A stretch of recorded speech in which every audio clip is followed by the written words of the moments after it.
안녕하세요. 넘치는 부동산 정보를 다양하고 깊이 있게 분석해보는 부동산의 비밀입니다. 요즘 부동산 시장은 그야말로 암흑기입니다. 여러 언론에서 부동산의 다양한 분석과 전망이 나오고 있는데 어떤 말이 맞는지 알 길이 없습니다. 여러 가지 복잡하고 각기 다른 이야기를 하는 부동산 정보를 한 번에 묶어서 현직 공인중개사의 눈으로 한번 분석해 보겠습니다. 첫 번째는 송파구 헬리오시티 아파트 값이 뚝뚝 떨어졌다는 언론 기사를 한번 분석해 보겠습니다. 언론에 알려진 내용을 분석해 보면 헬리오시티의 가격이 3억 이상 하락했다는 평형대는 84D타입으로 보입니다. 84D타입의 거래 추이를 한번 분석해 보면 21년 9월 달에 23억 8천만 원의 최고가를 찍었고 22년 1월에도 23억 7천만 원을 찍었습니다. 4월 달에는 20억 6천만 원의 4층이 거래가 되면서 최고가 대비해서 3억 이상 하락을 했던 패턴이 분명히 있습니다. 핵심은 이것만 볼 것이 아니고 그 이후의 진행 상황입니다. 그 이후에 5월 달에 23억이 한 건, 그리고 21억대가 3건이 거래가 됐습니다. 즉 최고가 대비 전체적으로 하락한 건 맞지만 언론에서 말하는 것처럼 폭락 수준은 아닌 걸로 판단이 됩니다. 84D타입 기준으로 그래프를 한번 보시면 헬리오시티는 거래량이 조금은 줄었지만 오히려 다른 아파트 단지들처럼 이렇게 크게 줄어든 것이 아닌 걸로 보여집니다. 전체적인 아파트 가격 추이를 보면 작년에 비해서 살짝 꺾인 듯한 형태입니다. 전형적인 요즘 서울의 아파트 추세를 그대로 보여주는 그래프입니다. 거래량과 하락폭을 보면 오히려 다른 서울의 아파트 단지보다 양호한 것 같습니다. 최고 가격 대비 3억 이상 꺾인 적이 있는 것은 분명한 팩트인데 이걸 3억 이상 하락했다고만 보기에는 조금 무리가 있습니다. 그냥 일부 급매물만 소화된 걸로 판단해도 될 것 같습니다.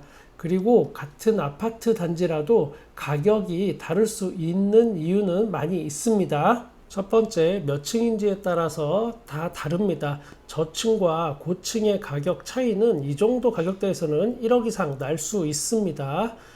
두 번째는 실입주 가능 여부에 따라서 또 다 달라집니다.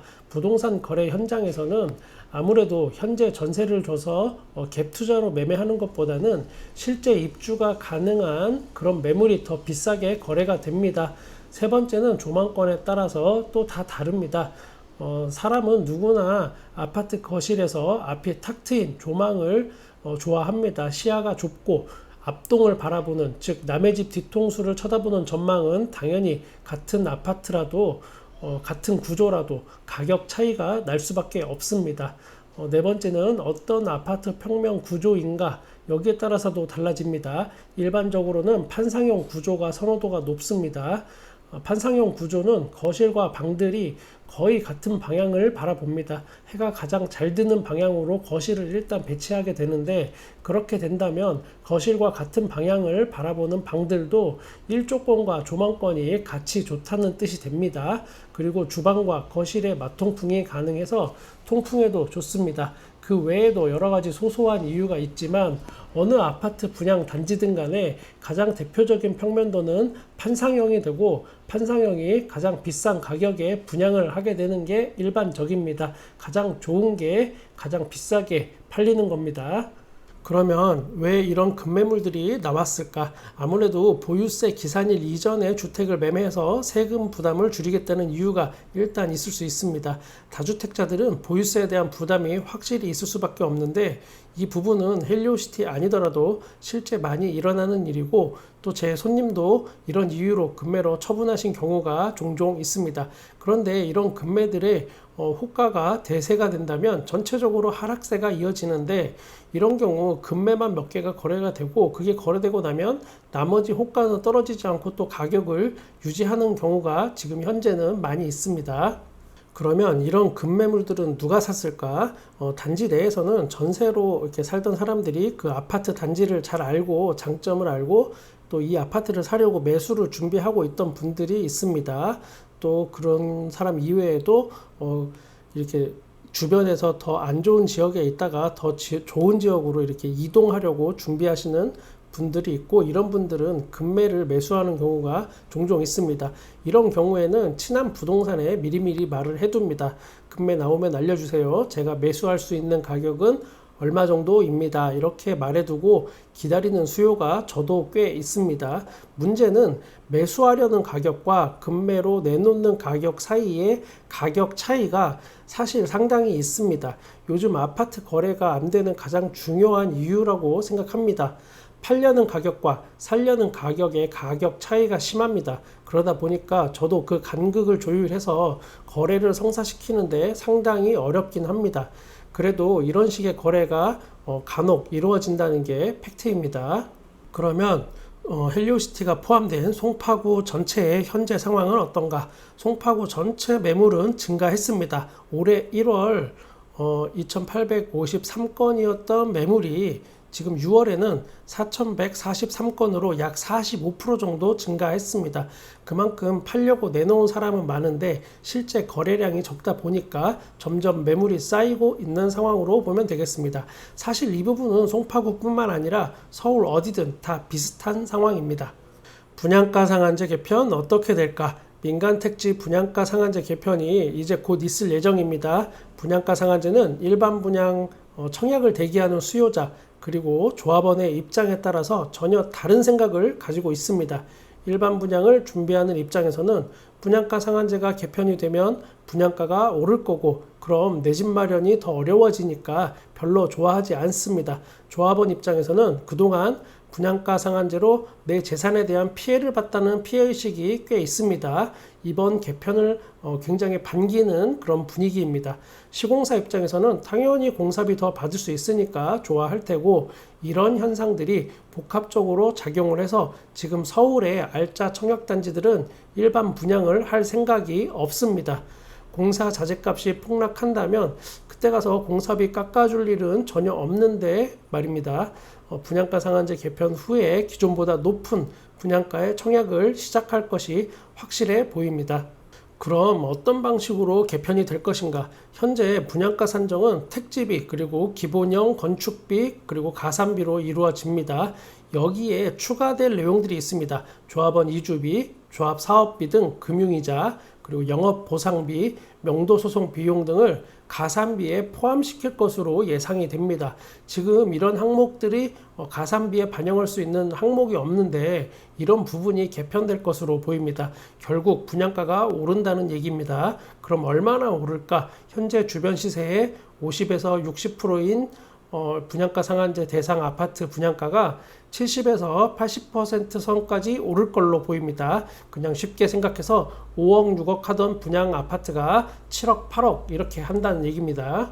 지금은 분양가 상한제 아파트에 갭 투자를 막기 위해서 실거주 의무가 있습니다. 분양가에 따라서 최초 입주 가능일부터 2년에서 5년 사이에 실거주 의무가 적용되고 있는데, 전월세를 놓을 수 있도록 이것이 조정될 것으로 보입니다.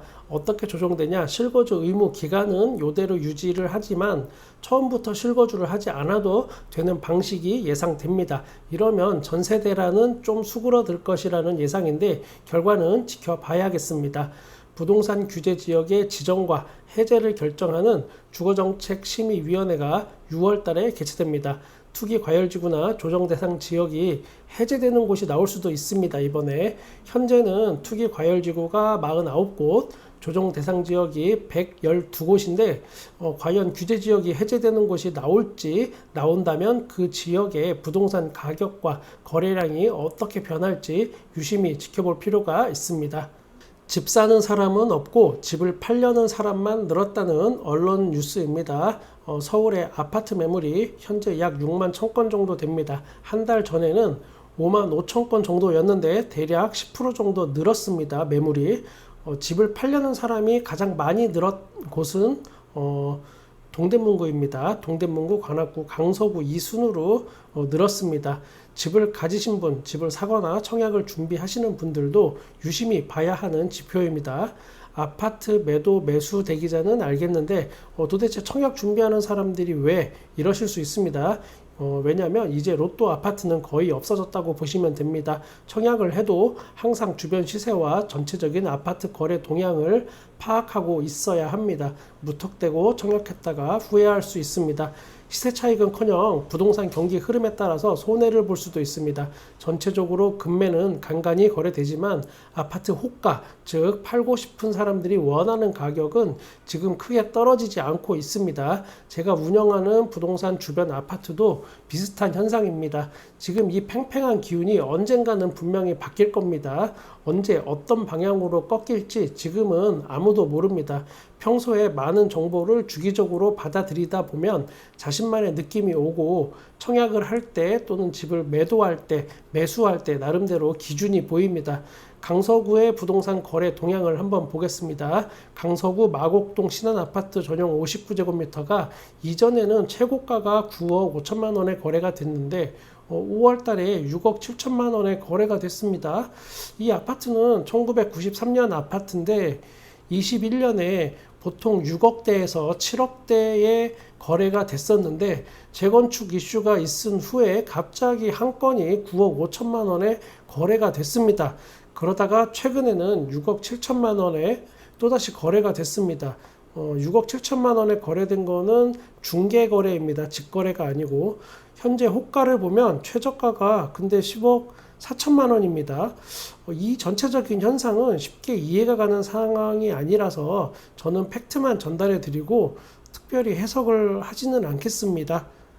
부동산 시장의 방향성이 정해지지 않은 만큼 매도, 매수, 청약 모두 리스크가 기존보다 커지고 있습니다. 평소에도 열심히 부동산 정보를 준비하시는 여러분이 진정한 실력자가 되실 겁니다. 모두 최선의 결과를 얻으실 수 있도록 제가 좋은 기운을 팍팍 보내드리겠습니다. 구독과 좋아요 감사합니다. 부동산의 비밀이었습니다.